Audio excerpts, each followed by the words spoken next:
Em nosso estudo de hoje, a lição 86 do livro da Esperança, Pensamento Espírita. A seara é realmente grande, mas poucos os ceifeiros. Evangelho de Mateus, capítulo 9, versículo 37.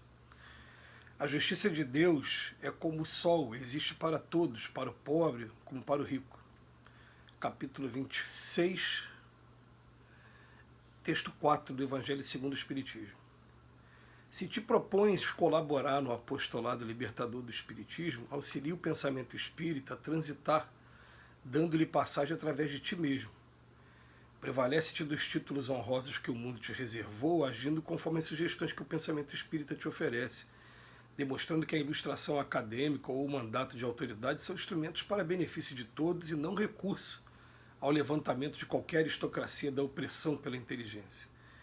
Despende as possibilidades materiais centralizadas em tuas mãos, criando trabalho respeitável e estendendo a beneficência confortadora e reconstrutiva na pauta da abnegação com que o pensamento espírita te norteia as atividades, provando que o dinheiro existe para ser disciplinado e conduzido no bem geral e não para escravizar o espírito à loucura da ambição desregrada.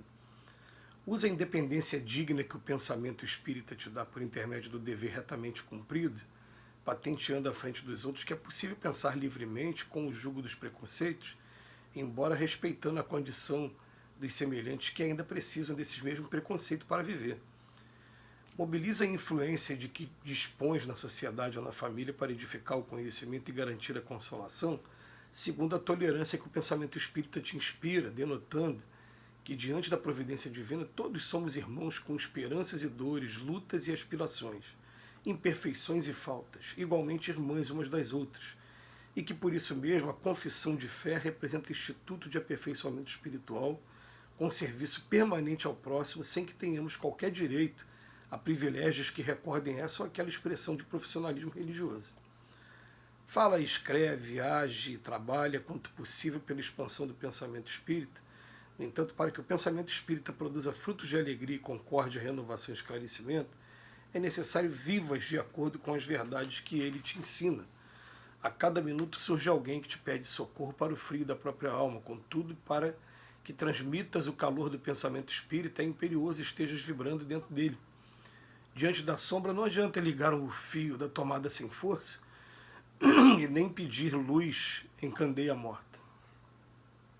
Emmanuel faz mais um texto, dessa vez, falando sobre o pensamento espírita e falando de nós que já nos dedicamos ao estudo diário, às reflexões em torno da temática espírita, lembrando que o espiritismo é o cristianismo redivivo, é o estudo do evangelho, e o que acontece? Ele vem chamar a atenção de que teoria sem prática, ela impossibilita a divulgação da doutrina espírita. A gente sabe muito bem que todos nós somos ainda perfectíveis, ninguém é perfeito aqui na Terra, e que todos ainda trazemos as nossas mazelas aqui nesse mundo. E que quando a gente der o pontapé inicial, fatalmente a gente vai estar trazendo esse pontapé inicial eivado aí dos nossos vícios, dos nossos problemas ainda, que ainda são muito enraizados na gente. Então por isso que o Emmanuel o tempo todo ele vai tendo essa preocupação. Não basta apenas a gente estar estudando, a gente tem que praticar aquilo que a gente está estudando.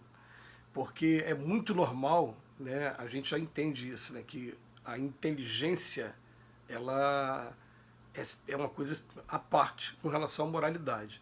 São duas asas do espírito, de evolução do espírito. E muitas das vezes a inteligência já captou, já consegue entender, mas a moralidade ainda não alcançou ainda o que a gente estuda. Muitas das vezes é muito comum mesmo, é com muita frequência. E é assim que deve ser em mundo de expiações e provas. A gente não deve ficar de forma nenhuma desestimulado por conta disso, nem desistir por conta disso, não. A gente deve entender que faz parte do produto do aprendizado. A gente estava, de novo, ontem falando com os amigos, né, que às vezes tem gente que fala assim, eu não quero falar sobre esse ou sobre aquele tema porque eu tenho uma dificuldade muito grande nesse tema. Quando, na verdade, a espiritualidade fala, não, se você está sendo convidado a falar, fale sobre esse tema. Porque a espiritualidade está te convidando mais uma vez a estudar esse tema e, através desse estudo, você vai ter uma base de comparação para fazer o autoconhecimento e para poder trabalhar a sua terapia também. Então é muito comum a gente estar sendo convidado para fazer alguns estudos e falar de temas que a gente tem uma dificuldade enorme, enorme.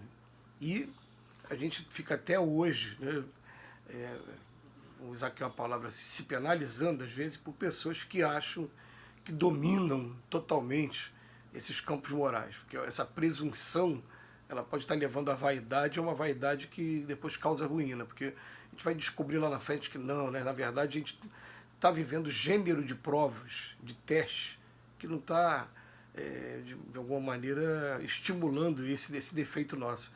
Mas se a gente começasse a viver um gênero de prova diferenciado, que ficasse o tempo todo nos empurrando para esse problema, a gente vai ver que ele, muitas das vezes ele está muito vivo dentro da gente. Vou dar um exemplo aqui para a gente poder compreender. Às vezes a pessoa fala assim, eu não sou ciumento. Você não está sendo testado no ciúme? Se você for testado no ciúme, não, se isso acontecer comigo, termina na hora. Então você é ciumento. Né? Então você não aprendeu ainda a controlar isso. Não, mas é questão de autorrespeito, não sei o que. Não, a questão é, tudo bem, o respeito é uma coisa. Eu estou falando assim, o que você sente dentro de você? O que te mobiliza? Você fica magoado com aquilo? Se você ficou magoado, isso se chama ciúme, isso está fazendo mal a você mesmo. Agora, se você simplesmente, não fiquei magoado, mas eu quero respeitar as coisas do jeito que são. Se você não tem condição ainda, né, de entender esse ponto, então você toma a sua vida, eu tomo a minha, aí é outra coisa diferente. Mas olha, eu estou pegando um exemplo para dizer assim, a gente tem a teoria, mas não consegue ter a prática muitas das vezes. E o Emmanuel ele vem pegar aqui, vai falar, olha, os títulos honrosos que a gente tem, aproveita esses títulos utilizando o pensamento espírita, ou na ilustração acadêmica ou mandato de autoridade. Ou eu estou chefiando alguma coisa, ou então tem essa capacidade através da inteligência. Depois ele fala também do lado material também. Vamos distribuir, mas criando trabalho respeitável, estendendo a beneficência confortadora, né, provando que o dinheiro existe para ser disciplinado e conduzido no bem geral, não para escravizar o espírito à loucura da ambição. Depois ele vem falar o pensamento também, usa também o pensamento que a gente tem, mas por intermédio do dever retamente cumprido. E depois ele vem falar até das influências também, que a gente dispõe na sociedade ou na família.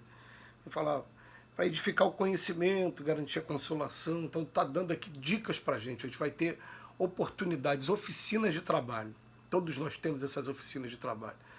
Em alguns ela vai ser um pouco reduzida, mas ela vai estar sempre existindo. Eu falo reduzida sob o ponto de vista do público-alvo. Tem gente que tem uma família muito grande, convive com muita gente, tem gente que tem um relacionamento ali só, às vezes, de esposa e filho no máximo. Mas é nesse relacionamento de esposa e filho que você vai exercitar. Tem gente que nem está tendo convívio no momento com esposa, marido, filhos. Vai ter como exercitar também, vai ter como exercitar com seus vizinhos, com a avenida que mora, com a rua que mora, com o lugar que...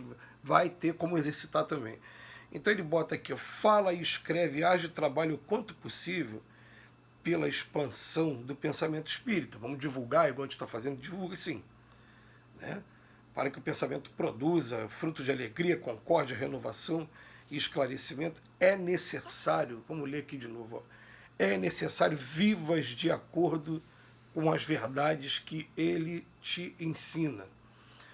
E Emmanuel termina aqui o último parágrafo criando mais uma vez umas imagens mentais para a gente meditar, né? Ele fala assim, diante da sombra não adianta ligar o fio na tomada sem força. Eu vou ligar, não tem energia. Não vai. Outra coisa, nem pedir luz em candeia morta. Acabou ali dentro da candeia ainda, quem usava candeia, né? Acabou o gás, acabou o álcool, você não vai conseguir ligar. De que adianta ter a candeia se eu tenho o conhecimento, mas não tenho o exemplo. Não tenho essa bagagem ainda de prática e também sentindo a lei de causa e efeito. E mais uma vez, a gente sempre lembra que o princípio básico que está lá no Evangelho é nem todos que dizem Senhor, Senhor entrarão no reino dos céus, mas só aquele que pratica as minhas palavras. Ou então ele fala também, quem é meu pai e quem são meus irmãos? Meu pai e meus irmãos são todos aqueles que ouvem a palavra e as praticam, falando sobre a família espiritual. E é o convite o tempo todo para que a gente medite. Não adianta conhecer e nem se declarar espírito ou cristão, tem que viver. Certo? Que Jesus nos abençoe hoje e sempre.